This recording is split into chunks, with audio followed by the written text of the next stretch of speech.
मलबे का मालिक लेखक मोहन राकेश पूरे 7.5 साल के बाद लाहौर से अमृतसर आए थे।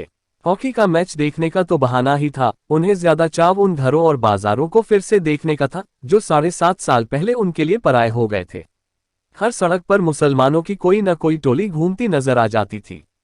उनकी आंखें इस आग्रह के साथ वहां की हर चीज को देख रही थीं, जैसे वह शहर साधारण शहर न होकर एक खास आकर्षण का केंद्र हो।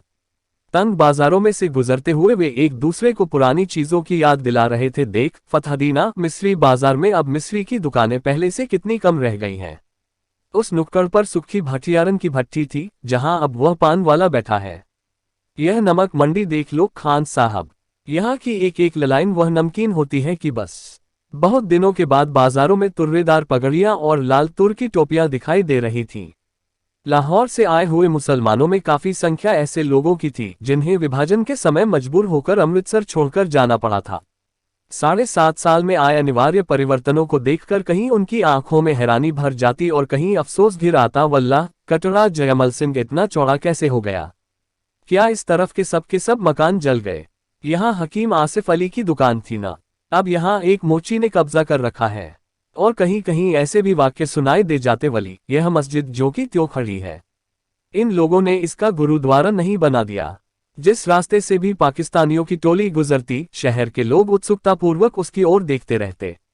कुछ लोग अब भी मुसलमानों को आते देखकर शंकित से रास्ते हट जाते थे, जबकि दूसरे आगे बढ़कर उनसे बगलगीर होने लगते थे। ज्यादातर वे आगंतुकों से ऐसे ऐसे सवाल पूछते थे कि आजकल लाहौर का क्या हाल है, अनारकली में अब पहले जितनी रौनक होती है या नहीं। सुना है शाहलमी गेट का बाजार पूरा नया बना है। कृष्ण नगर में तो कोई खास तब्दीली नहीं आई। वहां का रिश्वतपुरा क्या वाकई रिश्वत के पैसे से बना है? कहते हैं पाकिस्तान में अब बुर्का बिल्कुल उड़ गया है, ये ठीक है? इन सवालों में इतनी आत्मीयता झलकती थी कि लगता था कि लाहौर एक शहर नहीं, हजारों लोगों का सगा संबंधी है, जिसके हालात जानने के लिए वे उत्सुक हैं। लाहौर से आए हुए लोग उस दिन शहर भर के मेहमान थे, जिनसे मिलकर और बातें करके लोगों को खामखा खुशी का अनुभव होता था। बाजार बांसा अमृतसर का एक उपेक्षित सा बाजार है, जो विभाजन से पहले गरीब मुसलमानों की बस्ती थी। वहां ज्यादातर बांस और शहतीरों की ही दुकानें थीं, जो सबकी सब एक ही आग में जल गई थीं। बाजार बांसा की आग अमृतसर की सबसे भयानक आग थी, जिससे कुछ देर के लिए तो सारे शहर के जल जाने का अंदेशा पैदा हो गया था। बाजार बांसा के आसपास के कई मोहल्लों को तो उस आग ने अपनी लपेट में ले ही लिया था। खैर, किसी तरह वह आग काबू में आ तो गई, पर उसमें मुसलमानों के एक एक घर के साथ हिंदुओं के भी 4-4, 6-6 घर जलकर राख हो गए। अब 7.5 साल में उनमें से कई इमारतें तो फिर से खड़ी हो गई थीं, मगर जगह जगह मलबे के ढेर अब भी मौजूद थे। नई इमारतों के बीच बीच में मलबे के ढेर अजीब ही वातावरण प्रस्तुत करते थे। बाजार बांसा में उस दिन भी चहल पहल नहीं थी, क्योंकि उस बाजार के ज्यादातर बाशिंदे तो अपने मकानों के साथ ही शहीद हो गए थे और जो बचकर चले गए थे, उनमें शायद लौटकर आने की हिम्मत बाकी नहीं रही थी। सिर्फ एक दुबला पतला बूढ़ा मुसलमान ही उस वीरान बाजार में आया और वहां की नई और जली हुई इमारतों को देखकर जैसे भूल भुलैया में पड़ गया। बाएं हाथ को जाने वाली गली के पास पहुंचकर उसके कदम अंदर मुड़ने को हुए, मगर फिर वह हिचकिचाकर वहां बाहर ही खड़ा रह गया, जैसे उसे निश्चय नहीं हुआ कि वह वही गली है या नहीं जिसमें वह जाना चाहता है। गली में एक तरफ कुछ बच्चे कीड़ी काढ़ा खेल रहे थे और कुछ अंतर पर दो स्त्रियां ऊंची आवाज में चीखती हुई एक दूसरी को गालियां दे रही थीं। सब कुछ बदल गया, मगर बोलियां नहीं बदली। बूढ़े मुसलमान ने धीमे स्वर में अपने से कहा और छड़ी का सहारा लिए खड़ा रहा। उसके घुटने पाजामे से बाहर को निकल रहे थे और घुटनों के थोड़ा ऊपर ही उसकी शेरवानी में 3-4 पैबंद लगे थे। गली में एक बच्चा रोता हुआ बाहर को आ रहा था। उसने उसे पुचकार कर पुकारा, इधर आ बेटे, आ इधर देख, तुझे चीजी देंगे, आ। और वह अपनी जेब में हाथ डालकर उसे देने के लिए कोई चीज ढूंढने लगा। बच्चा क्षण भर के लिए चुप कर गया, लेकिन फिर उसने होंठ बिसूर लिए और रोने लगा। एक 16-17 बरस की लड़की गली के अंदर से दौड़ती हुई आई और बच्चे की बाह पकड़कर उसे घसीटती हुई गली में ले चली। बच्चा रोने के साथ साथ अपनी बाह छुड़ाने के लिए मचलने लगा। लड़की ने उसे बाहों में उठाकर अपने साथ चिपका लिया और उसका मुंह चूमती हुई बोली, चुप कर मेरा वीर, रोएगा तो तुझे वह मुसलमान पकड़ कर ले जाएगा, मैं वारी जाऊं, चुप कर। बूढ़े मुसलमान ने बच्चे को देने के लिए जो पैसा निकाला था वह वापस जेब में रख लिया। सिर से टोपी उतारकर उसने वहां थोड़ा खुजलाया और टोपी बगल में दबा ली। उसका गला खुश्क हो रहा था और घुटने जरा जरा कांप रहे थे। उसने गली के बाहर की बंद दुकान के तख्ते का सहारा ले लिया और टोपी फिर से सिर पर लगा ली। गली के सामने जहां पहले ऊंची ऊंची शहतियां रखी रहती थीं, वहां अब एक तिमंजिला मकान खड़ा था। सामने बिजली के तार पर दो मोटी मोटी चीलें बिल्कुल जड़ होकर बैठी थीं। बिजली के खंभे के पास थोड़ी धूप थी। वह कई पल धूप में उड़ते हुए जर्रों को देखता रहा। फिर उसके मुंह से निकला, या मालिक। एक नवयुवक चाबियों का गुच्छा घुमाता हुआ गली की ओर आया और बुढ़े को वहां खड़े देखकर उसने रुककर पूछा, कहिए मियाँ जी, यहाँ किस तरह खड़े हैं? बुढ़े मुसलमान की छाती और बाहों में हल्की सी कपकपी हुई और उसने होठों पर जबान फेरकर नवयुवक को ध्यान से देखते हुए पूछा, बेटे तेरा नाम मनोरी तो नहीं है? नवयुवक ने चाबियों का गुच्छा हिलाना बंद करके मुट्ठी में ले लिया और आश्चर्य के साथ पूछा, आपको मेरा नाम कैसे पता है? 7.5 साल पहले तू बेटे इतना सा था। ये कहकर बुढ़े ने मुस्कुराने की कोशिश की। आप आज पाकिस्तान से आए हैं? मनोरी ने पूछा। हाँ, मगर पहले हम इसी गली में रहते थे, बुढ़े ने कहा। मेरा लड़का चिरागदीन तुम लोगों का दर्जी था। तकसीम से 6 महीने पहले हम लोगों ने यहाँ अपना नया मकान बनाया था। ओ गनी मियाँ, मनोरी ने पहचान कर कहा। हाँ बेटे, मैं तुम लोगों का गनी मियाँ हूँ। चिराग और उसके बीवी बच्चे तो नहीं मिल सकते, मगर मैंने कहा कि एक बार मकान की सूरत ही देख लूं। और उसने टोपी उतारकर सिर पर हाथ फेरते हुए आंसुओं को बहने से रोक लिया। आप तो शायद काफी पहले ही यहाँ से चले गए थे, मनोरी ने स्वर में संवेदना लाकर कहा। हाँ बेटे, मेरी बदबख्ती थी कि पहले अकेला निकलकर चला गया। यहाँ रहता तो उनके साथ मैं भी। और कहते कहते उसे एहसास हो आया कि उसे ऐसी बात नहीं कहनी चाहिए। उसने बात मुंह में रोक ली, मगर आंख में आए हुए आंसुओं को बह जाने दिया। छोड़िए गनी साहब, अब बीती बातों को सोचने में क्या रखा है? मनोरी ने गनी की बाह पकड़कर कहा, आइए आपको आपका घर दिखा दूं। गली में खबर इस रूप में फैली थी कि गली के बाहर एक मुसलमान खड़ा है, जो रामदासी के लड़के को उठाने जा रहा था। उसकी बहन उसे पकड़कर घसीट लाए, नहीं तो वह मुसलमान उसे ले गया होता। ये खबर पाते ही जो स्त्रियां गली में पीले बिछाकर बैठी थीं, वे अपने अपने पीले उठाकर घरों के अंदर चली गईं। गली में खेलते हुए बच्चों को भी उन स्त्रियों ने पुकार पुकार कर घरों में बुला लिया।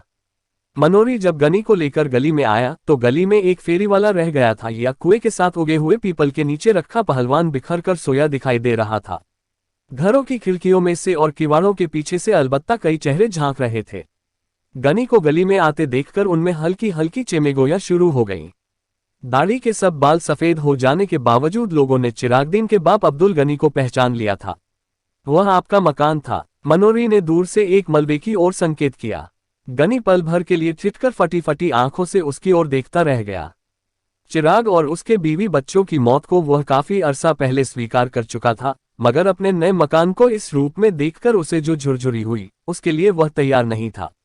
उसकी जबान पहले से ज्यादा खुश्क हो गई और घुटने भी और ज्यादा कांपने लगे। वह मलबा? उसने अविश्वास के स्वर में पूछा।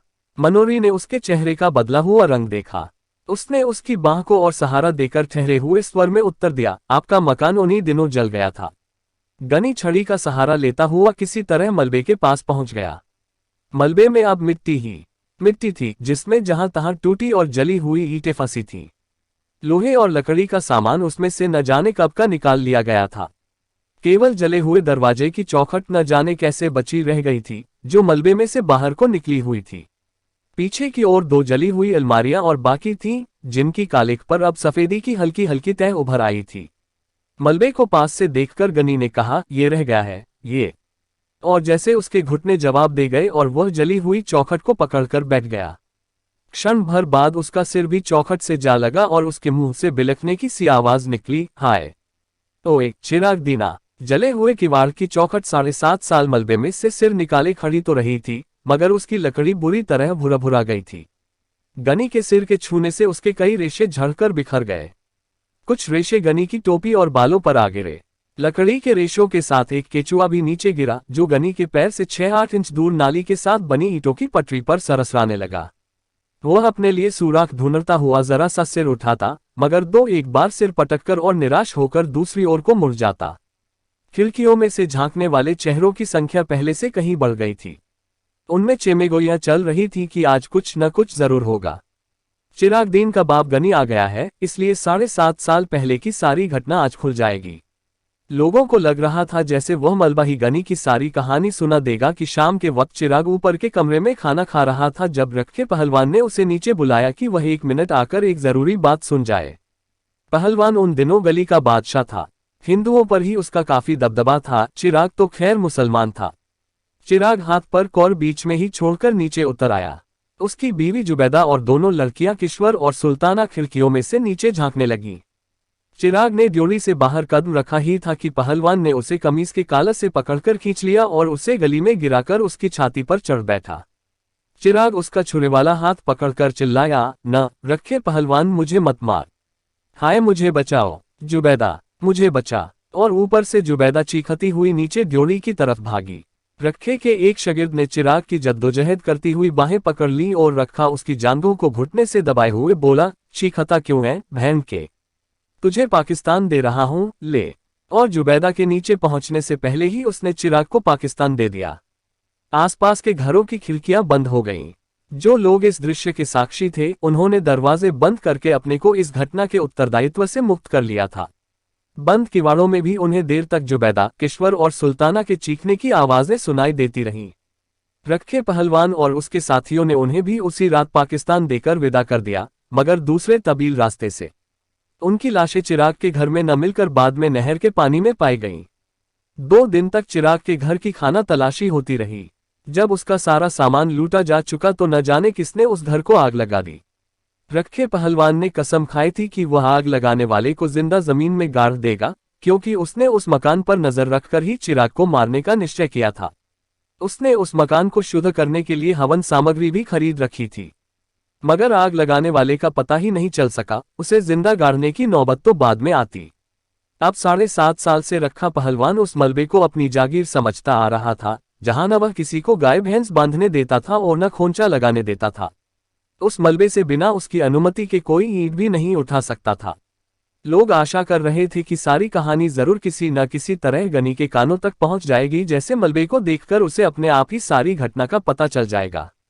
और गनी मलबे की मिट्टी नाखूनों से खोद खोद कर अपने ऊपर डाल रहा था और दरवाजे की चौखट को बाह में लिए हुए रो रहा था, बोल चिराग दीना बोल, तू कहाँ चला गया, ओ किश्वर, ओ सुल्तान, हाय मेरे बच्चे, गनी को कहाँ छोड़ दिया, और भूरे भूरे किवाड़ से कड़ी के रेशे झड़ते जा रहे थे। पीपल के नीचे सोए हुए रखे पहलवान को किसी ने जगा दिया, या वह वैसे ही जाग गया। ये जानकर कि पाकिस्तान से अब्दुल गनी आया है और अपने मकान के मलबे पर बैठा है, उसके गले में थोड़ा झाग उठाया, जिससे उसे खांसी हो आई और उसने कुएं के फर्श पर थूक दिया। मलबे की ओर देखकर उसकी छाती से धौंकनी का सा स्वर निकला और उसका निचला ओंठ थोड़ा बाहर को फैलाया। गनी अपने मलबे पर बैठा है। उसके शागिर्द लच्छे पहलवाने ने उसके पास आकर बैठते हुए कहा, मलबा उसका कैसे है, मलबा हमारा है, पहलवान ने झाग के कारण घरघराई हुई आवाज में कहा। मगर वह वहां पर बैठा है, लच्छे ने आंखों में रहस्यमय संकेत लाकर कहा। बैठा है, बैठा रहे, तू चिलम ला। उसकी टांगें थोड़ी फैल गईं और उसने अपनी नंगी जांघों पर हाथ फेरा। मनोरी ने अगर उसे कुछ बताया उताया तो। लच्छे ने चिलम भरने के लिए उठते हुए उसी रहस्यपूर्ण दृष्टि से देखकर कहा, मनोरी की शामत आई है। लच्छे चला गया। कुएं पर पीपल की कई पुरानी पत्तियां बिखरी थीं। रखा उन पत्तियों को उठा उठाकर हाथों में मसलता रहा। जब लच्छे ने चिलम के नीचे कपड़ा लगाकर उसके हाथ में दिया तो उसने कश खींचते हुए पूछा, और भी तो किसी से गनी की बात नहीं हुई? नहीं, ले। और उसने खांसते हुए चिलम लच्छे के हाथ में दे दी। लच्छे ने देखा कि मनोरी मलबे की तरफ से गनी की बाह पकड़े हुए आ रहा है। वह उकड़ू होकर चिलम के लंबे लंबे कश खींचने लगा। उसकी आंखें आधा क्षण रखे के चेहरे पर टिकती और आधा क्षण गनी की ओर लगी रहती। मनोरी गनी की बाह पकड़े हुए उससे एक कदम आगे चल रहा था, जैसे उसकी कोशिश हो कि गनी कुएं के पास से बिना रखे पहलवान को देखे ही निकल जाए। मगर रखा जिस तरह बिखर कर बैठा था, उससे गनी ने उसे दूर से ही देख लिया। कुएं के पास पहुंचते न पहुंचते उसकी दोनों बाहें फैल गईं और उसने कहा, रखे पहलवान। रखे ने गर्दन उठाकर और आंखें जरा छोटी करके उसे देखा। उसके गले में अस्पष्ट सी घरघराहट हुई, पर वह बोला कुछ नहीं। रखे पहलवान, मुझे पहचाना नहीं? गनी ने बाहें नीची करके कहा, मैं गनी हूं, अब्दुल गनी, चिरागदीन का बाप। पहलवान ने संदेहपूर्ण दृष्टि से उसका ऊपर से नीचे तक जायजा लिया। अब्दुल गनी की आंखों में उसे देखकर चमक आ गई थी। सफेद दाढ़ी के नीचे उसके चेहरे की झुर्रियां जरा फैल गई थीं। रखे का निचला होंठ फड़का, फिर उसकी छाती से भारी सा स्वर निकला, सुना गनिया। गनी की बाहें फिर फैलने को हुई, परंतु पहलवान पर कोई प्रतिक्रिया न देखकर उसी तरह रह गईं। वह पीपल के तने का सहारा लेकर कुएं की सिल पर बैठ गया। ऊपर खिड़कियों में चिमगारियां तेज हो गईं कि अब दोनों आमने सामने आ गए हैं तो बात जरूर खुलेगी। फिर हो सकता है दोनों में गाली गलौज भी हो। अब रखा गनी को कुछ नहीं कह सकता, अब वो दिन नहीं रहे। बड़ा मलबे का मालिक बनता था। असल में मलबा न इसका है न गनी का। मलबा तो सरकार की मिल्कियत है। किसी को गाय का खूंटा नहीं लगने देता। मनोरी भी डरपोक है। उसने गनी को बताया क्यों नहीं कि रखे ने ही चिराग और उसके बीवी बच्चों को मारा है। रखा आदमी नहीं है, सांड है। दिन भर सांड की तरह गली में घूमता है। गनी बेचारा कितना दुबला हो गया है। दाढ़ी के सारे बाल सफेद हो गए हैं। गनी ने कुएं की सिल पर बैठकर कहा, देख रखे पहलवान, क्या से क्या रह गया है।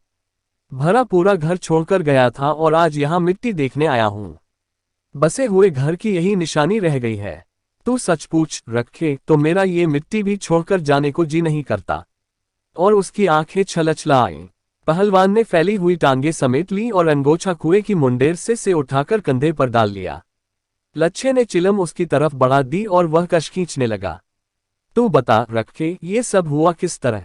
गनी आंसू रोकता हुआ आग्रह के साथ बोला, तुम लोग उसके पास थे, सब में भाई भाई की सी मोहब्बत थी। अगर वह चाहता तो वह तुम में से किसी के घर में नहीं छिप सकता था।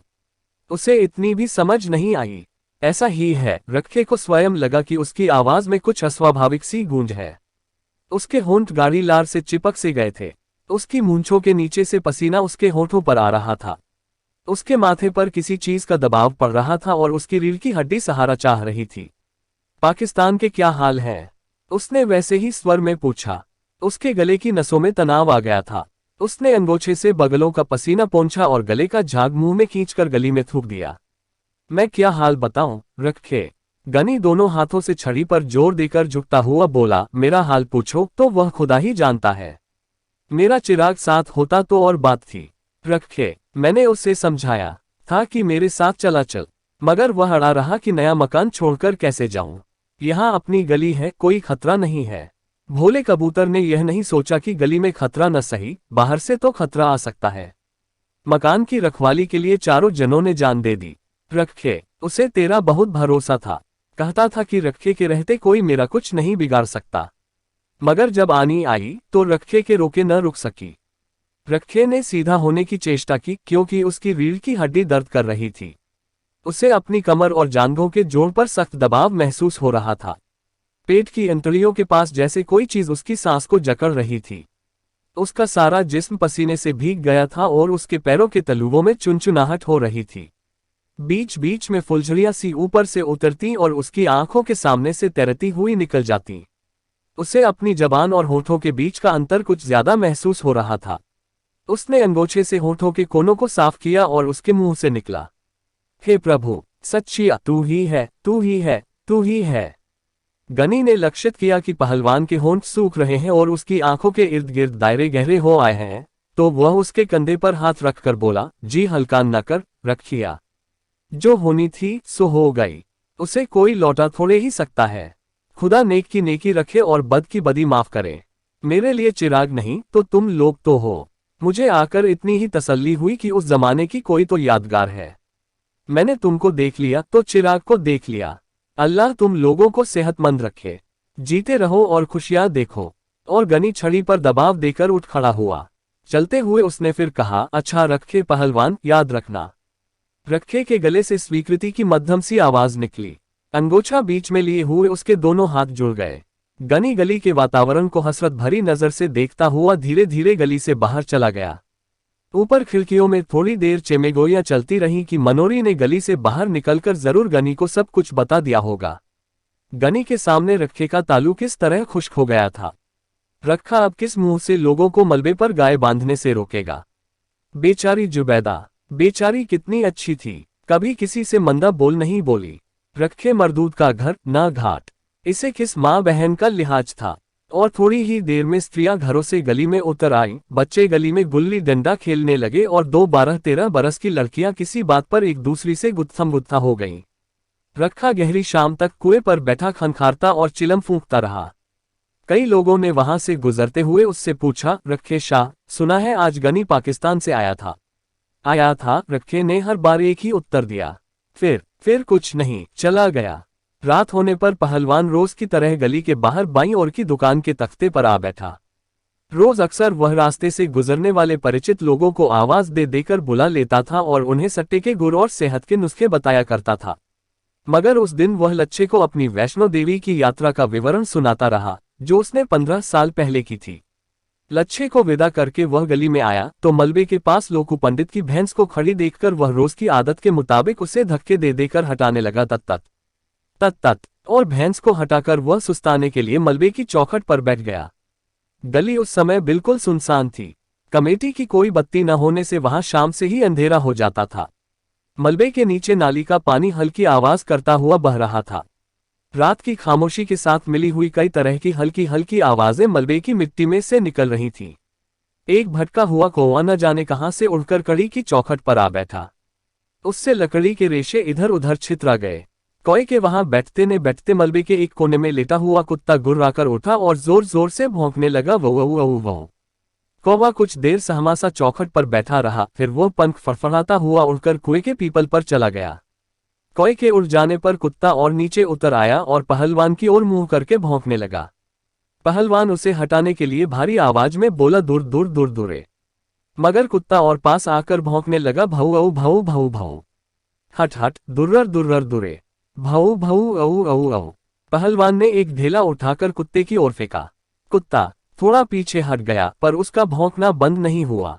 पहलवान मुंह ही मुंह में कुत्ते की मां को गाली देकर वहां से उठ खड़ा हुआ और धीरे धीरे जाकर कुएं की सिल पर लेट गया। पहलवान के वहां से हटने पर कुत्ता गली में उतर आया और कुएं की ओर मुंह करके भौंकने लगा। काफी देर भौंककर जब गली में उसे कोई प्राणी चलता फिरता दिखाई नहीं दिया तो वह एक बार कान झटककर मलबे पर लौट आया और वहां कोने में बैठकर गुर्राने लगा। धन्यवाद।